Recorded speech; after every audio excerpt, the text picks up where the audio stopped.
భయపడొద్దు దేనికి, కృంగిపోవద్దు దేని బట్టి, కలత చెందొద్దు దేని గురించి.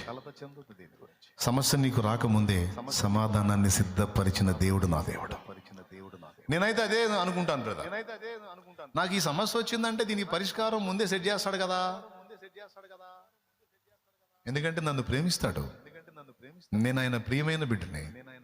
అరే వీడికి సమస్య రాబోతుంది అంటే మీరు నమ్మండి నమ్మకపోండి, 7 సంవత్సరాల తర్వాత నేను ఎదుర్కోబోయే ఒక ప్రశ్నకి 7 ఏళ్లకు ముందే ఒక మధ్యాహ్నం వేళ నన్ను ప్రేరేపించి, మీరు నమ్మండి నమ్మకపోండి, 7 ఏళ్ల తర్వాత నేను ఎదుర్కోబోయే ఒక సమస్యకి 7 ఏళ్లకు ముందే ఒక మధ్యాహ్నం వేళ నన్ను ప్రేరేపించి ఒక ఇంటికి పంపించి, ఆ ఇంట్లో నాకు కావలసిన వస్తువు దొరికేటట్టు చేసి 7 ఏళ్ల తర్వాత దాన్ని ఉపయోగాన్ని నాకు చూపించాడు దేవుడు. మామూలు విషయం కాదు ఇది. దాదాపు 24 సంవత్సరాల ప్రాయంలో సేవకు రావాల్సిన నన్ను 15 ఏళ్ల వయసులో మృత్యువు కబళించబోతే, అంటే సుమారు ఎన్ని సంవత్సరాల ముందు?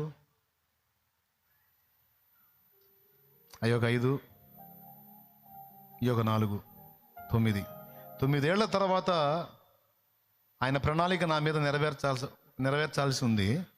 9 ఏళ్లకు ముందే చావు దగ్గరికి వచ్చింది, కరెంట్ షాక్ రూపంలో. అక్కడ తప్పించాడు. ఎందుకు? 9 ఏళ్ల తర్వాత వీడితో పని ఉంది. అర్థం చేసుకోండి. అంటే ఎప్పుడెప్పుడు రెడీ చేసి పెడతాడో తెలుసా?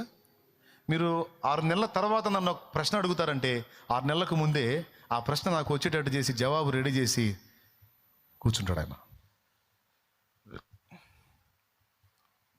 ఒరే ఆ అంశాన్ని ధ్యానించురా, 6 నెలల తర్వాత నీకు ఒక ప్రశ్న రాబోతుంది, నువ్వు ముందే చదివి ఉండాలి, అది తెలుసుకొని ఉండాలి అని నా దృష్టికి అది వచ్చేటట్టు చేసి నాకు దాన్ని నేర్పి పక్కకి వెళ్తాడు. చూడండి ఎంత నమ్మకస్తుడు. నాకు ఈ సమస్య వచ్చిందంటే ఎక్కడో చోట రెడీ చేసి పెడతాడు, అది ఎక్కడుందో ఆయనే చూపించాలి అని ఆయన వైపే చూస్తా. సమస్య వచ్చింది, పరిష్కారం చూపించవయా అని దాచిపెడతాడుగా ముందే.